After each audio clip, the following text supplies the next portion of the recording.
बात कर रहे हैं मध्य प्रदेश पंचायती राज व्यवस्था की। तो दोस्तों, जैसा कि आप लोगों ने पिछले वीडियो में पढ़ा है बलवंत राय मेहता समिति के बारे में, तो आप उस वीडियो को अगर एक बार में समझ में नहीं आता है तो आप उस वीडियो को बार बार देखें। बार बार समझ में नहीं आता तो उसके बाद जो आता है उतनी बार देखें, पर देखें ज़रूर। किसी प्रकार का कोई डाउट, कोई कमेंट आप करना चाहें तो कर सकते हैं। दोस्तों, हमारा मोटिवेशन कोड वही कोड है जो पिछली बार था कि समय के पास इतना समय नहीं है कि दोबारा आपको समय दे पाए। अपनी तैयारी को और भी अधिक सुदृढ़ करने के लिए, और भी अधिक मजबूत करने के लिए आप हमारे YouTube चैनल जीके जितेंद्र से जुड़ सकते हैं और अपना भविष्य चमका सकते हैं। दोस्तों, मेरा अनुभव है, मैं विगत 8 से 9 साल कंप्लीट होने वाले हैं उससे पढ़ा रहा हूँ, तो आपको ट्रस्ट वाली कोई समस्या नहीं है। ठीक भाई। और दूसरी बात, जो लोकल के लोग हैं वो तो मुझे जानते हैं, लेकिन जो बाहर हैं, आउट ऑफ स्टेट के लोग हैं, बहुत सारे इंटरनेशनल लोग इस चैनल से जुड़े हुए हैं, पर वो पटवारी तैयारी भले ही नहीं करते लेकिन चैनल को देखते ज़रूर हैं। तो उन लोगों के लिए तहे दिल से उन लोगों का धन्यवाद करता हूँ कि आप लोगों ने इस चैनल को इतना सपोर्ट करा। तो हम लोग बिना समय गंवाए स्टार्ट करते हैं। जैसा कि आप लोग देख पा रहे हैं कि हेडिंग में लिखा हुआ है स्थानीय स्वशासन। स्थानीय स्वशासन, तो स्थानीय स्वशासन का मतलब होता है स्थानीय लोगों का शासन। स्थानीय लोगों का शासन, और वे स्थानीय लोग जो वहाँ के मूल निवासी हैं उनका खुद का शासन क्या कहलाता है? स्थानीय स्वशासन कहलाता है। इतनी बात समझ में आ गई। जैसे गांव में पंचायत और गांव के सरपंच साहब, और सरपंच साहब भी गांव की पंचायत, गांव के सरपंच साहब, और सरपंच साहब भी मूल निवासी कहाँ के? गांव के। कोई और व्यक्ति सरपंच बन सकता है क्या? बताइए। नहीं बन सकता। इतनी बात समझ में आ गई आप लोगों को। तो इस तरह की जो व्यवस्थाएं सरकार ने बनाई है कि वहाँ के लोकल के लोग ही उस गांव के लिए चुनाव लड़ेंगे, ऐसी व्यवस्था को क्या नाम दिया गया? स्थानीय स्वशासन का नाम दिया गया। ठीक भाई। प्रधानमंत्री के चुनाव में आप भी खड़े हो सकते हो, मैं भी खड़ा हो सकता हूँ, जो भी 25 साल के ऊपर के हैं सब खड़े हो सकते हैं। सांसद के चुनाव में सब खड़े हो सकते हैं, लेकिन बेटा पंचायत के चुनाव में वही व्यक्ति खड़ा हो सकता है और उसी क्षेत्र में वो चुनाव लड़ सकता है जिस क्षेत्र में वो वहाँ का निवासी रहेगा। इतनी बात समझ में आ गई? यस। स्थानीय स्वशासन के चुनाव में मतदाता सूची में नाम होना चाहिए, बाहर का व्यक्ति आकर चुनाव नहीं लड़ सकता। कितनी प्यारी सी बात लिखी है कि वही बात पंचायत गांव की, सरपंच गांव का, और मूल निवासी भी उसी गांव का होना चाहिए। ऐसा नहीं भैया कि सरपंच के चुनाव में दिल्ली का व्यक्ति आके चुनाव लड़े। दिल्ली का व्यक्ति चुनाव लड़ सकता है, कोई दिक्कत वाली बात नहीं, लेकिन वो सिर्फ वहाँ रह रहा हो, मूल निवासी उसी गांव का होना चाहिए। और अगर उस गांव का मूल निवासी नहीं है, उस गांव की मतदाता सूची में उसका नाम नहीं है, वोटर लिस्ट में उसका नाम नहीं है उस गांव की, तो बेटा समझ जाओ कि वो उस गांव के लिए चुनाव नहीं लड़ सकता, और नाम है तो लड़ सकता है। सिंपल सी बात, खत्म। ठीक भाई। चलो, हम हमारे गांव से चुनाव लड़ पाएंगे, बात खत्म। हम कहीं और से चुनाव नहीं लड़ेंगे। ठीक भाई। तो ये होगी क्या? Local government. लोकल के लोगों के द्वारा लोकल में बनाई गई गवर्नमेंट का नाम क्या है? Local government. इतनी बात समझ में आ गई आप लोगों को? यस और नो में जवाब दीजिए। ठीक भाई।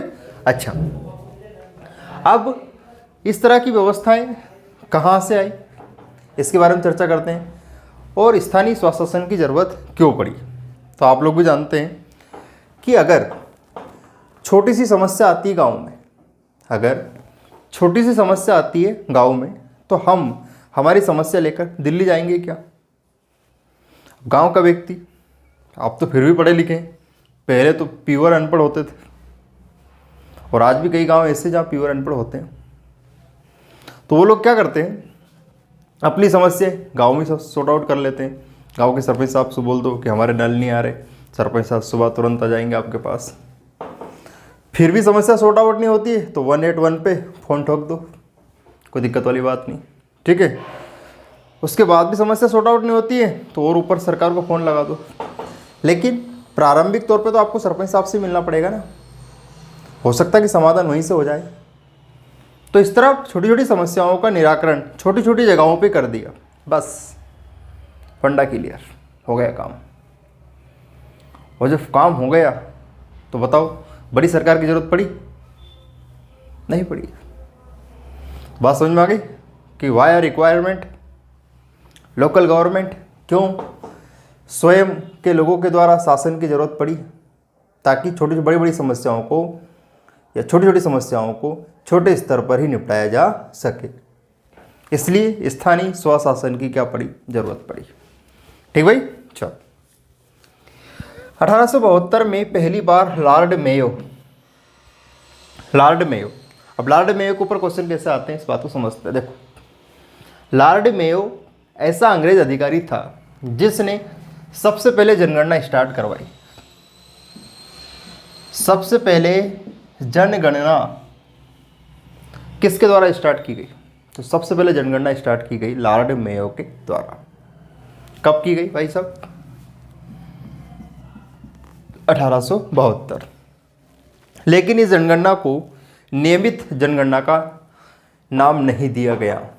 सर, नियमित जनगणना और जनगणना में क्या फ़र्क है? तो देखो बेटा, नियमित जनगणना हर 10 वर्ष के अंतराल से होती है। जैसे अगर कोरोना नहीं आता तो 2021 में जनगणना का प्रावधान था, लेकिन उस प्रावधान को क्या कर दिया गया, थोड़ा सा पोस्टपोन कर दिया गया, जो कि बिफोर जनगणना कब हुई? 2011 में हुई। तो सर, नियमित जनगणना वाला प्रावधान कौन लेकर आया? तो नियमित जनगणना वाला जो प्रावधान आया वो 1882 में लॉर्ड रिपन लेकर आया। कौन लेकर आया? Lord Ripon. बोलो 2-3 बार, Lord Ripon, Lord Ripon, Lord Ripon. ठीक भाई। अब तो सर ये तो हो गई जनगणना वाली बात, लेकिन लॉर्ड मेयो का क्या रोल है? तो बेटा, लॉर्ड मेयो ने सबसे पहले विकेंद्रीकरण का प्रयोग करा। अब सर, ये पंचायती राज में विकेंद्रीकरण तो काफ़ी बार सुना है, क्या है इसका मतलब? तो बेटा, विकेंद्रीकरण का मतलब ये होता है कि बड़ी शक्तियों का धीरे धीरे नीचे की ओर आना क्या कहलाता है? विकेंद्रीकरण कहलाता है। बड़ी शक्तियों का नीचे की ओर आना मतलब, देखो, देश में सबसे बड़ा व्यक्ति कौन है? राष्ट्रपति। उससे छोटा प्रधानमंत्री, उससे छोटा मुख्यमंत्री। शक्तियाँ धीरे धीरे आ रही है। चाहे तो एक व्यक्ति हेड बन जाता कि सब जो होगा राष्ट्रपति होगा, जो भी काम होंगे राष्ट्रपति जी को फ़ोन लगाएंगे। राष्ट्रपति दिन भर बिजी है फ़ोन उठाने में, समस्या का निराकरण कब करेंगे? तो राष्ट्रपति जी ने बोल दिया कि देखो भैया, हमारे से नहीं सदेगी इतनी बात, तुम्हारे दिखा जो करो, हमारा काम सिर्फ हस्ताक्षर करवे को है और मैं सिर्फ हस्ताक्षर करूँगा और इन्हीं बात का मैं 5 लाख रुपये लूँगा। तो हमारे देश में देश का सबसे बड़ा पद जो देखा जाए तो वो क्या है? प्रधानमंत्री से भी ऊपर कौन है? राष्ट्रपति। और इसी बात के भाई साहब 5 लाख रुपये लेते हैं। और उन्होंने बोल दिया कि तुम तुम्हारे हिसाब से और भी गवर्नमेंट बना लो, नीचे ज़रूरत लगे तो कोई भी मुझे डिस्टर्ब नहीं करेगा। और तुमने अगर मुझे डिस्टर्ब करा तो हालत ख़राब कर दूँगा। तुम्हारे नियम कायदे जो भी है तुम बहस करो, जो करो, मुझे से कोई मतलब नहीं। लास्ट में ले आना, साइन कर दूंगा, कानून बन जाएगा। तो राष्ट्रपति के हस्ताक्षर के बाद कानून बन जाता है। ठीक भाई। तो किसके हस्ताक्षर के बाद कानून बन जाता है? तो सर्वे सर्वा कौन है? प्रधानमंत्री के राष्ट्रपति? राष्ट्रपति। तो विकेंद्रीकरण का मतलब समझ में आ गया? बड़ी बड़ी शक्तियों का छोटे स्तर की ओर आना क्या कहलाता है? विकेंद्रीकरण कहलाता है। ठीक भाई। बड़ी शक्तियों का छोटे और छोटे और छोटे लेवल पर आना क्या कहलाता है? माना कि ये राष्ट्रपति है, फिर ये प्रधानमंत्री, फिर ये मुख्यमंत्री, फिर ये जिला पे जाएगा, फिर ये जनपद पे, फिर पंचायत पे, खेल खत्म। तो बड़ी शक्तियों का छोटी शक्तियों में बंटवारा ही क्या कहलाता है? विकेंद्रीकरण कहलाता है। ठीक भाई। एक होता है केंद्रीकरण, तो शक्तियों का केंद्र की ओर आना केंद्रीकरण कहलाता है, लेकिन शक्तियां केंद्र की ओर से जा रही है तो उसे क्या कहते हैं? विकेंद्रीकरण। तो सबसे पहले विकेंद्रीकरण शब्द कौन लेकर आया? Lord Mayo 1872। ठीक भाई। नेक्स्ट 1882 लॉर्ड रिपन के स्थानीय स्वशासन का प्रयोग किया गया ब्रिटिश भारत में। देखो बेटा, बात कब की है? 1882 की। सब लोग बोलो यार, बात कब की है? 1882। तो बेटा 82 में तो स्वाभाविक है, कैसा भारत होगा? ब्रिटिश भारत होगा, गुलाम भारत होगा। तो सर क्या करें हम? तो बेटा सबसे पहले स्थानीय स्वशासन की चर्चा ब्रिटिश भारत में किसने करी? लॉर्ड रिपन ने करी। किसने करी? Lord Ripon. Lord Ripon. और लॉर्ड रिपन को बेटा क्या कहा गया? स्थानीय स्वशासन का जनक कहा गया। क्या कहा गया? जनक। जनक जानते हो ना, फादर, पहली बार। तो सबसे पहली बार स्थानीय स्वशासन का शब्द कौन लेकर आया? बोलो रिपन। बोनीकर वाली रिपन नहीं है। आया कब? 1882। कौन सा भारत? ब्रिटिश भारत। ठीक भाई। नेक्स्ट, भारत में पंचायती राज का जनक पंडित जवाहरलाल नेहरू। भारत में पंचायती राज का जनक,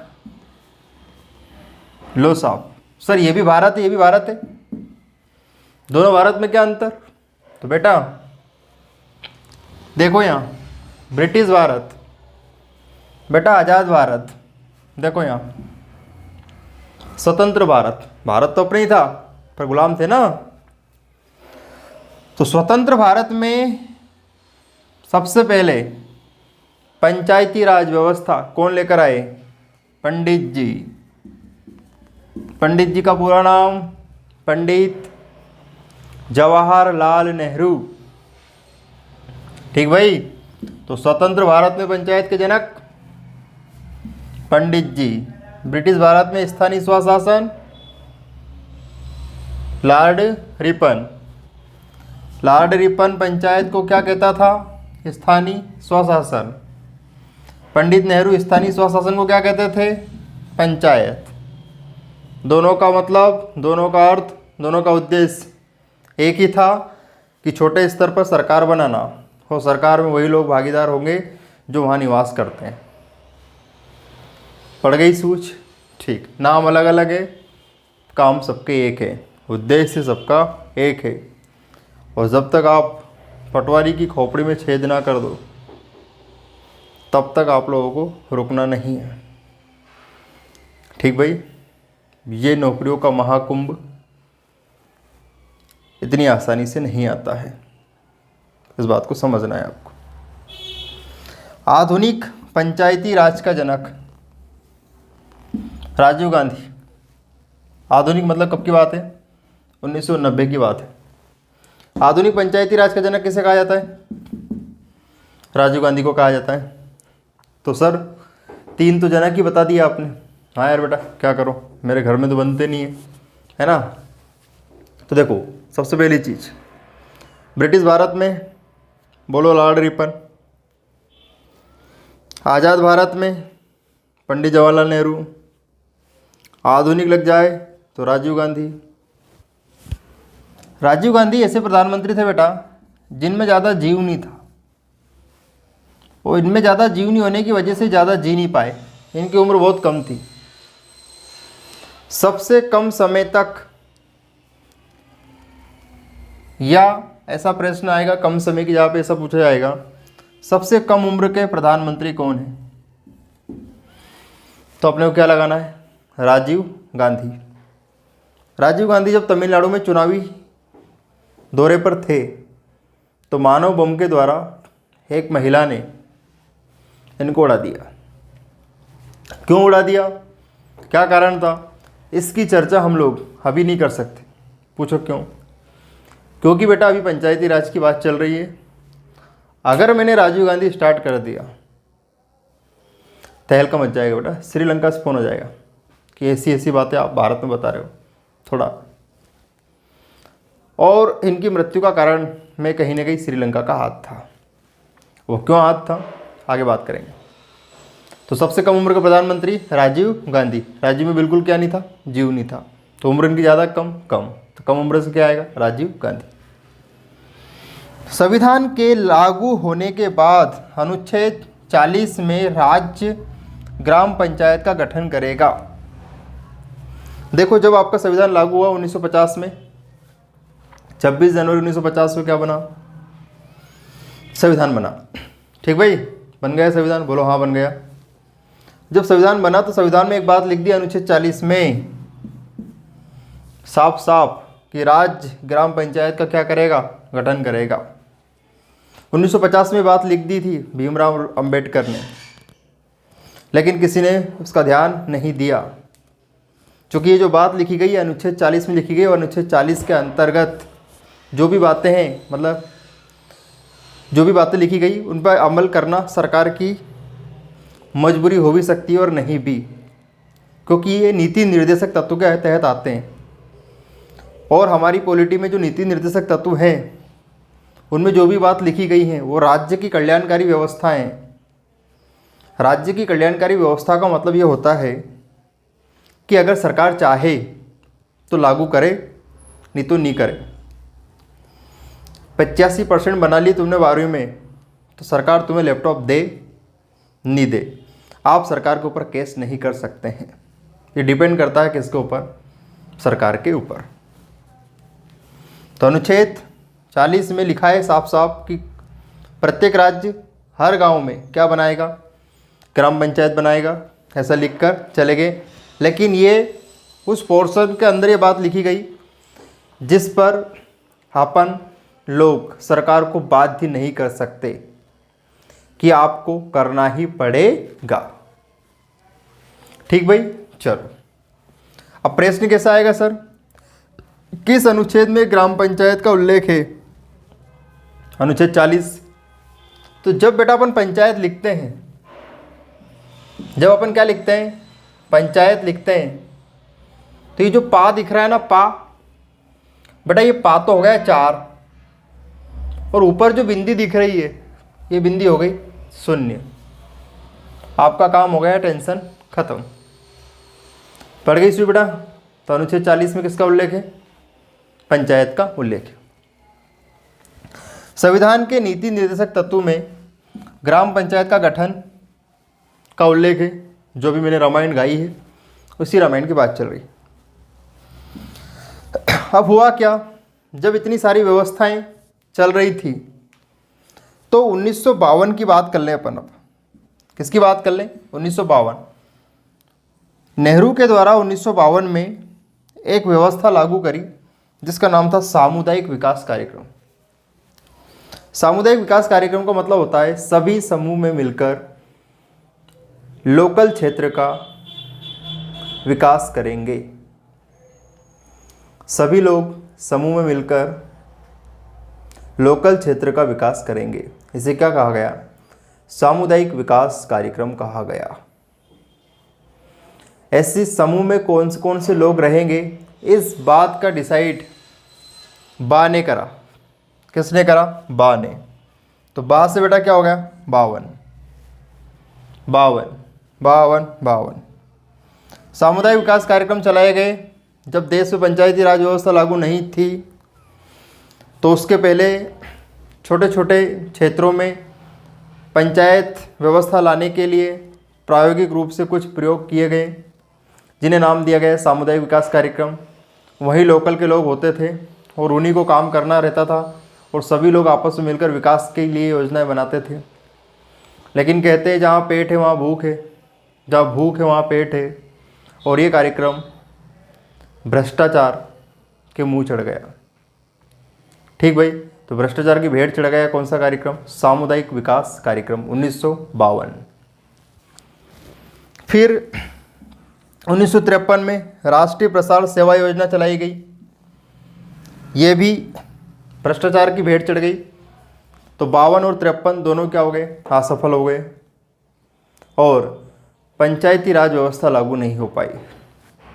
अब जब 52 और 53, 52 में सामुदायिक विकास कार्यक्रम, 53 में राष्ट्रीय प्रसार सेवा योजना नीति, दोनों क्या हो गए? भ्रष्टाचार की भेंट चढ़ गए। और अब परेशान होंगे नेहरू। और नेहरू जी जब परेशान होंगे तो वो फ़ोन लगाएंगे किसको? बलवंत राय मेहता जी को फ़ोन लगाएंगे। हेलो हेलो, बोले हाँ साहब बोलो। बोले जो अपन ने 2 कार्यक्रम चलाए थे 52 और 53 वाले, बोले साहब मैं तो भूल गया कौन कौन से थे 52 और 53 के। तो बोले 52 में तो सामुदायिक विकास कार्यक्रम चलाया था अपन ने। बोले हाँ। बोले 53 में क्या चलाया था? बोले राष्ट्रीय प्रसार योजना चलाई थी अपन ने। कोलगाई के लिए चलाई थी साहब, मुझे याद नहीं रहा। बोले लोकल क्षेत्र का अपन विकास करना चाहते थे, छोटे छोटे क्षेत्रों का, जो ग्रामीण जैसे लोग हैं। बोले हाँ हाँ याद आ गया। बोले दोनों ही भ्रष्टाचार के भेंट चढ़ चुके हैं, तो बोलो अब मैं क्या कर सकता हूँ? तो आप इस बात की समीक्षा करो कि ये फेल क्यों हो गए और अपन इससे बेहतर और क्या कर सकते हैं। बेहतर से बेहतर की क्या करो, तुम तलाश करो। ठीक है, और मिल जाए मंजिल तो और बेहतर मंजिल की तलाश करो। रुकना नहीं है, रुका हुआ पानी सड़ जाता है, तो सड़ा हुआ पानी फिर बदबू मारता है। पड़ी सूझ? चल, तो इतनी बात समझ में आ गई बेटा। और अब आपसे क्वेश्चन पूछा जाएगा कि बलवंत राय मेहता समिति के उद्देश्य क्या थे? तो बेटा सामुदायिक विकास कार्यक्रम और राष्ट्रीय प्रसार योजना की समीक्षा करना कि ये क्यों फेल हो गई, ये उसके उद्देश्य थे। प्रश्न बहुत काम का बता रहा हूँ, ये उसके उद्देश्य थे कि ये फेल क्यों हो गई, इस बात की जांच करना, और वही बताएगा कि भ्रष्टाचार की भेंट चढ़ गया। ठीक है, तो सर हमने तो पढ़ा है कि बलवंत राय मेहता समिति ने तो त्रिस्तर की सिफारिश की थी। यस, ये समीक्षा और जांच करने के बाद बलवंत राय मेहता समिति ने सिफारिश की कि ये तुम्हारे जो कार्यक्रम है नेहरू जी, इनको तुम बंद करो और 3 स्तर लेकर आओ। मैं जो कहता हूँ ऐसा करो, मेरे हिसाब से चलना पड़ेगा तुम। बोले क्या क्या? बोले एक तो तुम गांव में ग्राम पंचायत बनाओ, एक जनपद पंचायत बनाओ और एक जिला पंचायत बनाओ। तो ये 3 तरह की बात बोली, ये थी सिफारिश। और उद्देश्य क्या था उसका? इन 2 कार्यक्रम की जांच करना। तो दोस्तों उम्मीद करता हूँ कि आपको वीडियो बहुत अच्छे से समझ में आया होगा। और अगर वीडियो समझ में नहीं आता है तो आप कमेंट में ज़रूर बताएं, और बेटर से बेटर अपन क्या कर सकते हैं, इसके लिए आपके सुझाव तहे दिल से आमंत्रित हैं। और उन लोगों तक यह वीडियो ज़रूर पहुँचाएँ जो शिक्षा से वंचित है, क्योंकि शिक्षा का उद्देश्य सिर्फ नौकरी पाना ही नहीं है। शिक्षा से आप इतना तो सीख ही जाओगे कि पत्थर मारे कि ना मारे। तो दोस्तों बहुत कम शब्दों में बहुत कुछ कह दिया है मैंने, जो समझदार है वो समझ गए होंगे। तो वीडियो को शेयर करें, लाइक करें, कमेंट बॉक्स में कमेंट ज़रूर करें। आपके कमेंट से ही हमें मोटिवेशन मिलता है। तो आपकी ऊर्जा कमेंट के माध्यम से हमारे तक आती है और हमारी ऊर्जा वीडियो के माध्यम से आप तक जाती है। और न्यूटन भाई साहब भी कहकर गए हैं कि ऊर्जा को ना तो नष्ट किया जा सकता है और ना ही उत्पन्न किया जा सकता है, एक रूप से दूसरे रूप में परिवर्तित किया जा सकता है। दोस्तों बताएं ज़रूर कि वीडियो कैसा लगा। बहुत मेहनत लगती है वीडियो बनाने में, आपको पता है, इतना आसान नहीं होता जितना आप समझ रहे हैं। तो मिलते हैं दोस्तों अगले वीडियो में।